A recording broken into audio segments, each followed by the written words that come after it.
Bismillah ar-Rahman ar-Rahim, salam alaikum wa rahmatullahi wa barakatuh, que la paix soit avec vous. Euh, à vie, je l'espère. Toujours, je l'espère. Est-ce que c'est possible? Oui. Oui. La paix est toujours possible, sauf si on ne le veut pas. Et donc, pour moi, et de ce qui est de ma part, comme individu, je le souhaite à tout le monde. Je ne veux avoir d'intercation avec personne. Du moins, c'est ce que je veux. Après, est-ce que je le peux? Ça, c'est une autre histoire. Je suis musulman, et cela n'a échappé à personne. Le souci, c'est que, qu'est-ce que ça veut dire musulman? Dit comme ça veut rien dire du tout. Je suis désolé, ça veut rien dire du tout. Alors, le prophète a été questionné là-dessus. Man huwa al-muslimu ya Rasulallah? Qui est le musulman ya Rasulallah? Dit le musulman, man salimat al-nasu man yadihi wa lisanihi. La réponse du prophète, elle est claire, très limpide, très clair, mais aussi très vaste. Le musulman, c'est celui qui a déposé les armes et que les gens, non pas les musulmans ou les musulmans ou les islamiques ou les noirs ou les chiites ou les je sais pas quoi, les gens, annas, les gens, quelle que soit leur intelligence, quelle que soit leur croyance, quelle que soit leur couleur de peau, où ils habitent, tous les gens ne peuvent pas avoir peur de cette personne parce qu'il ne leur fera pas de mal ni avec la langue, ça veut dire les mots, ni avec la main. C'est ça la définition de musulman, ya Rasulallah. Oui, c'est ça la définition de musulman selon le prophète. Donc, est-ce qu'elle est compatible avec l'islam? Oui. Alladhina amanu, ceux qui ont cru. Est-ce qu'il a parlé des musulmans? Oui. Al-Muslim, mais de qui il a parlé? Muslim. Qui est musulman dans le Coran? Il en a parlé de qui? D'abord, au début, il a parlé des fils d'Israël avec leur père Yaqub, Israël, le père, qui, en agonisant, leur a demandé qu'est-ce que vous allez après moi avoir comme divinité.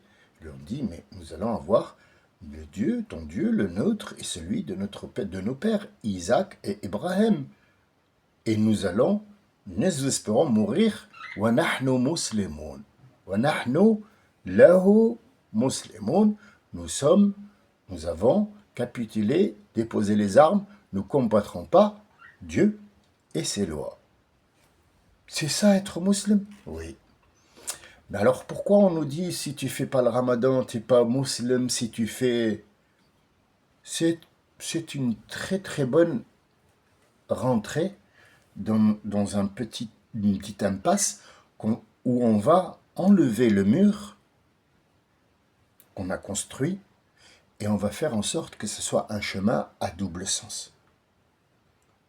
Suivant les faits, nous avons compris à peu près, en surface, et évidemment, on a juste effleuré le sujet, qu'est-ce que c'est qu'un musulman?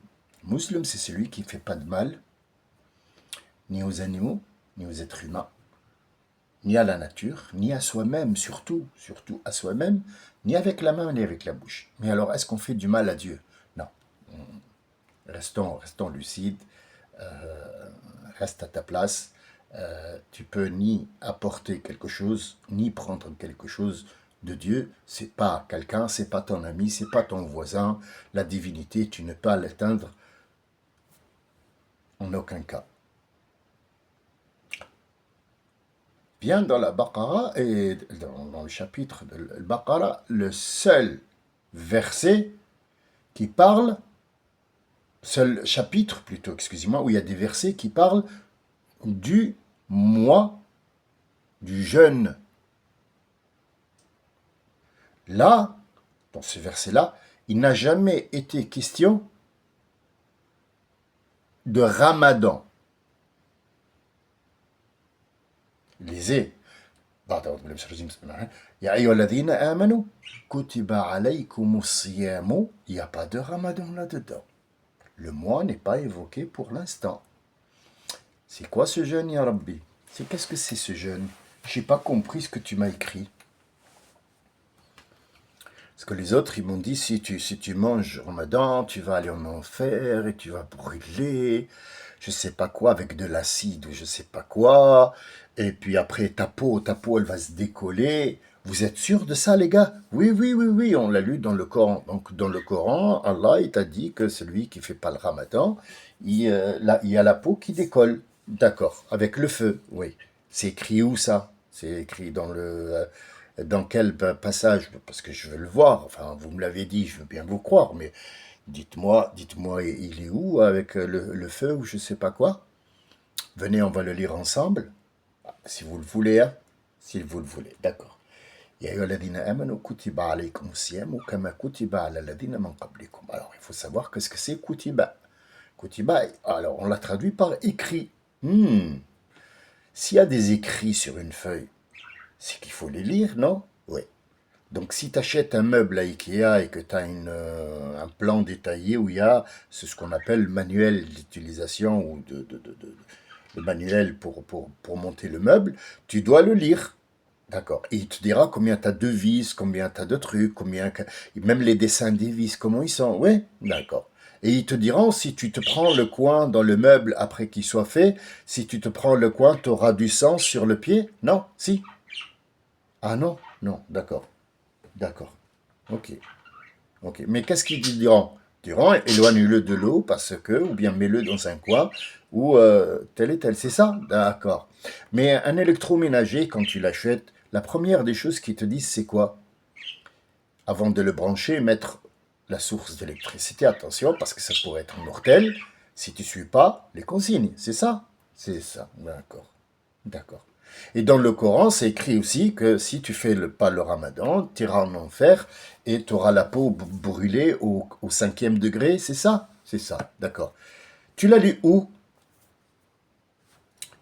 Illumine-nous, illumine-nous, cher imam du coin de la mosquée de la rue, enfin mosquée, mosquito de la rue. Dis-nous, dis-nous, dis-nous, oh là là, qu'est-ce que tu as comme savoir? Dis donc. Kutiba, ça veut dire quoi? Écrit? D'accord. On reprend, hein? D'accord. Écrit, ça veut dire il y a des lettres qui se sont rassemblées pour donner un sens. Ça fait un mot et ça peut aller sur des paragraphes. C'est ça? C'est ça. Donc, s'il a été des lettres qui ont été rassemblées, c'est qu'ils ont eu un sens. Oui. Donc, on a bien compris le mot kataba. Kutiba, ça veut dire il y a un sens. Kataba, en arabe, littéraire, c'est pas il a écrit. Non. Les écrits ont un sens. Kataba, disons que maintenant, ah bah tiens, je vais faire un gâteau. Ah ouais, mais je sais pas faire les gâteaux, moi. Qu'est-ce qu'on fait? Ah bah on va voir les écrits. Quel écrit? Dans le Coran? Mais non, mais non, mais non, mais non. Dans les recettes de gâteaux, que ce soit sur Internet, sur ton téléphone ou sur un livre. C'est écrit ou c'est pas écrit? Il y a même quelqu'un qui te parle, qui te dit maintenant fouettez les œufs avant de mettre le sucre. Mais ne mettez pas le sucre avant de fouetter les œufs. On est bien d'accord. Il te faut de la farine, machin. T'as tous les ingrédients? Oui. Alors là, ton gâteau, il peut être prêt à être fait. Ah! Alors, avec l'intention de faire un gâteau, la bonne foi et la bonne intention, hop, on va mélanger, suivre à la lettre ce qui se passe. Et qu'est-ce que je fais après? Bah, c'est écrit. Mets-le au four. Comment je mets le four? Je le mets au four. Mais oui, mais il faut allumer le four. Il faut aussi savoir, t'imaginer un petit peu qu'on t'a dit le four à 110. Ça ne veut rien dire le four à 110. Tu lis le mot four à 110. J'ai pas compris, excusez-moi. Le four, j'ai compris. Le four, c'est là où on met les choses qui cuisent, qui est sous la gazinière, c'est ça? Ouais. 110, ça veut dire quoi? Ah,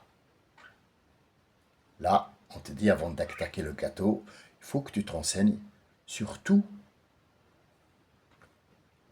les éléments qui vont donner naissance à un gâteau, y compris le four, la température ambiante, combien il faut laisser reposer, pourquoi on bat les œufs avec le sucre et après on ajoute la farine, pourquoi on tamise la farine, pourquoi. Mais si jamais, par exemple, il n'y a pas d'œufs, j'ai pas des œufs, ah, mais c'est pas grave, tu pourras pas faire un gâteau, mais bon, tu pourras toujours l'acheter. D'accord? Donc, kutiba alaykum siyam, ça veut dire je vous ai donné par écrit ce que veut dire le siyam, pourquoi, comment le faire, comment le faire, et est-ce que si vous n'avez pas les ingrédients, est-ce qu'il y a un problème ou est-ce qu'on peut trouver une solution? Donc on va le lire en arabe ensemble si vous voulez bien, et on va voir, on va le lire, comme a dit mon ami que je respecte énormément, qui m'a dit je vous trouve lucide. Vous savez, c'est un compliment que je prends, mais vous n'avez même pas aidé. Vous m'avez beaucoup fait plaisir. Parce que je pense que vous avez compris que pour comprendre ce genre de choses, il faut être lucide. Il faut avoir les idées claires et ne pas inventer des choses qui n'existent pas. Parce que quand tu inventes, c'est toi qui deviens l'enfer. C'est pas que tu vas aller en enfer. C'est toi qui deviens l'enfer. Kullu bid'a dhalal. Toute invention te mène à l'obscurité. Toute invention que tu viens d'inventer te mène à l'obscurité. Wa kulla dhalala finnar. Et toute obscurité n'est que enfer. C'est pas que tu vas aller en enfer. L'obscurité est une enfer. Est-ce que vous êtes promené dans l'obscurité? Franchement, dites-le moi. Si l'un de vous s'est promené dans l'obscurité, tranquille, comme ça, sans avoir peur de prendre un coin de porte ou un meuble, ou même dans la rue tomber dans un fossé ou une pierre, ou prendre un mur, ou tomber dans un ravin, dites-le moi. Parce que moi, je ne l'ai pas fait, honnêtement. Même les oiseaux, ils ne volent pas la nuit. Les oiseaux, jamais de la vie. Les perruches, quand il fait noir, hop, ils sont là, c'est tranquille. Hein. Il n'y a pas de souci. Ne vous inquiétez pas, ils ne bougent pas. Ya ayyuhalladhina amanu kutiba alaykumus siyamu kama kutiba ala alladhina min qablikum. Les mêmes ingrédients vous ont été donnés pour faire ce jeûne-là, comme ils ont été donnés à ceux qui vous ont précédé. Qui ça? Parce que là, on a 19 siècles d'islam. Est-ce que ce sont les musulmans ou le monde entier? Non, non. Alladhina min qablikum, tous les gens qui vous ont précédé. Ah d'accord. Et c'était le même jeûne?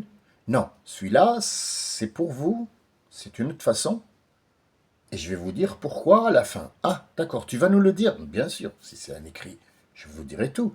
Hein, je ne vais pas vous donner la moitié d'une recette, et voilà. Ayyaman ma'dudat. Ayyaman ma'dudat. Ah, donc le jeûne, tu nous as donné les ingrédients pour le faire, et ça dure combien? Ça dure des jours comptés. Des jours ma'doudet. Ce sont des jours comptés. Ils sont comptés. On commence par un croissant de lune et on finit par un croissant de lune. Donc la moitié du ramadan, enfin la moitié du mois, la moitié de la période de jeûne, il y aura sûrement une lune entière qui va redescendre de l'autre côté et donner un croissant qui donnera les guillemets où il y a le jeûne. Le jeûne est entre guillemets. Clair? D'accord. Donc là, nous avons les ingrédients. Hé, dis donc, tu vois pas que je parle là? Eh, vas-y, te gêne surtout pas. Hein. Tu veux donner la leçon, donne-la. Hein. Et toi? C'est ma perruche. Il est là-bas, voilà. Il veut parler, il veut donner son avis aussi sur le jeûne. Bah oui, mais c'est comme ça.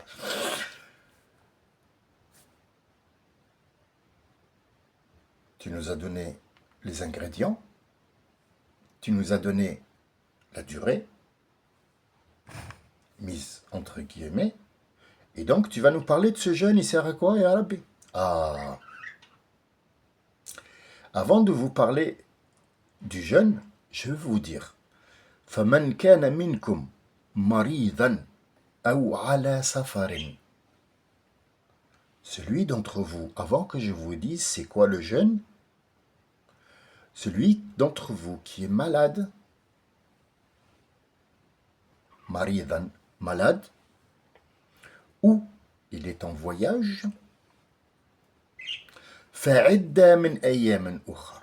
Il les comptera un autre jour, ça veut dire il les fera un autre jour où il sera mieux, il se portera mieux, il sera guéri, et il ne sera pas en voyage, il sera stable. Parce que le jeûne demande quoi? Demande une petite attention, parce que c'est un outil, un complément pour remettre ta foi en place, pour te remettre en place et pour donner un répit à ton corps une fois par an, comme tu fais la purge de ta voiture. D'accord, d'accord, bien. Mais tu m'as dit si je suis malade? Oui. Même une grippe? Bien sûr. La grippe, c'est quoi? C'est une maladie? Non? Tu crois? Ou tu en es sûr? Est-ce que la grippe est une maladie? Oui, c'est un virus qui te rend malade. Oui. Donc la grippe, tu as la fièvre, il faut que tu bois parce que tu as la bouche sèche, il faut des médicaments peut-être, un thé chaud, une tisane chaude, c'est ça? Oui, d'accord. Donc il n'est pas compatible avec le jeûne. On est bien d'accord. Oui, oui, mais même jeûne. Même une petite coupure nécessite que tu mettes dessus des machins. Qu'est-ce que c'est le jeûne arabe? Ah, avant que je te donne encore le jeûne, je te le répète encore une fois. Je te le répète encore une fois, c'est deux fois écrit. فَمَنْ كَانَ مِنْكُمْ مَرِيضًا أَوْ عَلَى سَفَرٍ. Ne massacrez pas le jeûne. Ne jeûnez pas, jeûnez-le encore une fois. Une autre fois. Mais n'oubliez pas votre décompte, où vous avez été malade, vous avez interrompu votre jeûne, et vous le referez une autre fois. D'accord. Bien. Comment on jeûne? Avant que je vous parle du jeûne et comment il se fait, je vais vous dire que ceux qui vous ont précédé ont eu une fâcheuse aventure et l'un d'entre eux a eu des rapports sexuels avec sa femme lors du jeûne, qui était un petit peu strict parce qu'ils avaient juste le temps entre le coucher du soleil et l'entrée en vigueur de la nuit noire qui s'appelle Al-Isha. Il faut savoir que l'entrée Al-Mughrib, le coucher du soleil, n'est pas la nuit. Non, c'est la préparation de la nuit. Il nous reste une petite lueur qui va durer très courte. C'est pour ça qu'on l'appelle la période entre Al-Maghrib et la prière de Isha, ça veut dire l'entrée en vigueur de la nuit noire complète, ne dure pas longtemps, ça dure 1 heure et demie, ça dépend des saisons, et on l'appelle Waqt Farisi, c'est un temps chevalier, parce qu'il court, il galope sur son cheval, et il faut aller vite parce que ça va très vite. Donc, ceux qui nous ont précédés avaient le temps entre le Maghrib et l'Isha de manger, et puis après, on arrête. L'un d'eux a dormi, s'est levé, il a fait l'amour avec sa femme, et il est allé au prophète lui dire « J'ai fait une connerie, qu'est-ce que je dois faire ?» Il a dit « J'attends les ordres. Quand les ordres viendront, et là, on a reçu « Ya ayyuhalladhina amanu kutiba alaykum as-siyamu kama kutiba ala alladhina min qablikum ayyaman ma'duda faman kana minkum maridan aw ala safarin fa'iddatun min ayyamin ukhar » Dieu veut vous faciliter la vie et non pas vous la rendre plus difficile. Il veut vous la faciliter. Ah, le jeûne nous facilite la vie? Oui. Quand on fait le jeûne, c'est un travail qu'on se prend à soi-même. Donc on va essayer de se priver de choses qui sont devant toi. Eh, dis donc, dis donc. Eh, ça fait la deuxième fois, sinon tu vas aller dans la cage, hein. Je te préviens.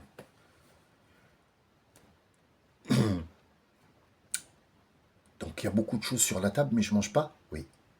Tu peux. T'es sûr? Montre-moi. Montre-moi que si quelqu'un t'attaque et que toi tu es en plein jeûne, tu réagirais pas, tu lui diras, moi je jeûne aujourd'hui, je ne peux pas t'attaquer. Montre-moi. Montre-moi que tu peux avoir des envies dans l'année et que pendant ces laps de temps qui sont comptés, tu peux t'abstenir de ces choses-là. Tu peux. Si tu peux le faire, bah, moi, je te récompense spécialement pour ce jeûne. Ah, c'est pas dans l'islam? Non, non, non, non. Si c'était dans l'islam, pourquoi le malade ne le ferait pas ou celui qui est en voyage ne le ferait pas? Il y a des gens qui ne le font pas parce qu'ils pensent, voilà. Et pour information, je t'informe aussi, créature, que si tu n'y arrives pas, si tu n'y arrives pas, il y a des gens qui n'y arrivent pas. Il le fera ce qu'il veut, il n'y arrive pas. Il arrive à un certain moment où il est en hypoglycémie et il n'est même pas diabétique. Même pas diabétique. Enfin, celui qui n'arrive pas, ou il n'arrivera pas à le faire, t'inquiète pas. Tu peux en échange faire manger des gens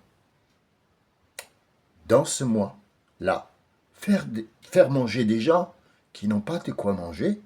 Et je suis, moi, Dieu, j'ai le pouvoir de les faire manger, mais je veux que toi, tu te dis, j'aimerais bien le faire, mais est-ce qu'au lieu de le faire, parce que je ne peux pas, je voudrais bénéficier aussi de ce cadeau que tu nous fais. Est-ce que je peux faire manger des gens à la place et ça compte? Mais bien sûr que ça compte. C'est ce que je te dis. D'accord. Et ça, c'est pour le jeûne? Oui. Et à quel moment il se fait? Dans le mois du Ramadan. شهر رمضان الذي أنزل فيه القرآن. J'ai choisi ce moment-là, ce mois-là, parce que c'est le mois où le Coran a été révélé. Vous a été révélé. D'accord, donc c'est un plus pour te prouver que moi je suis... Oui. Alors, elle est où cette promesse? Alors, Dieu dit à son prophète, dis-leur, As-siyamu li wa ana ujzi bihi. Le jeûne, il est pour moi, spécialement dédié pour moi. Et c'est moi qui récompense ce jeûne. Ah, il n'est pas compté dans la croyance? Si tu y crois, tu vas le faire.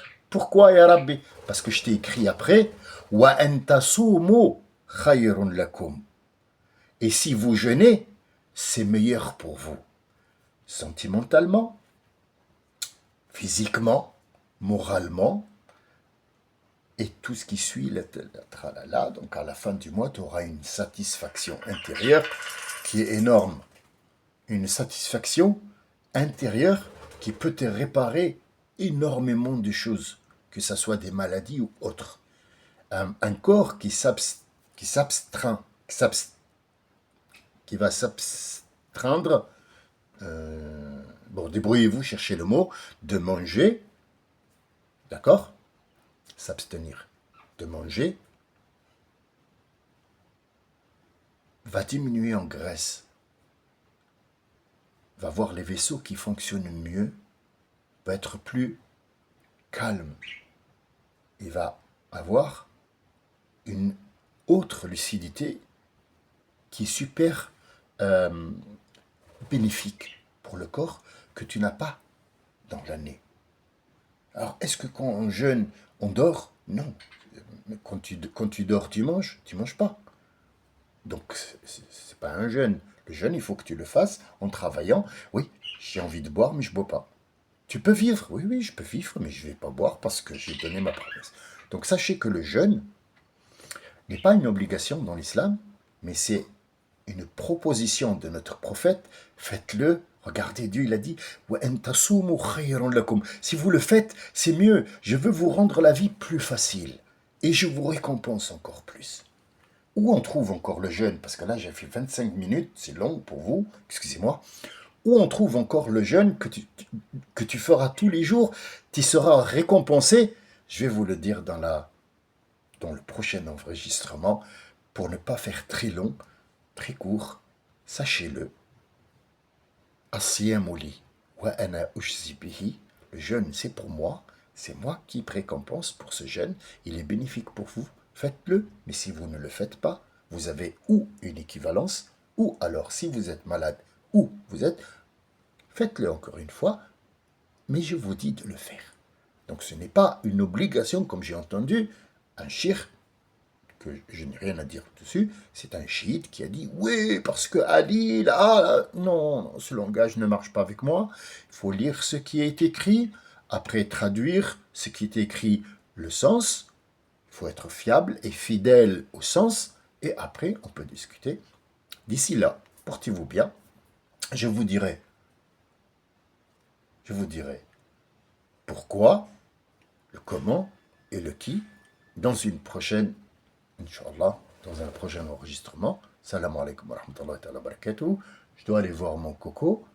Hein? Il veut rompre le jeûne. À bientôt. Salam alaikum wa rahmatullahi wa barakatuh.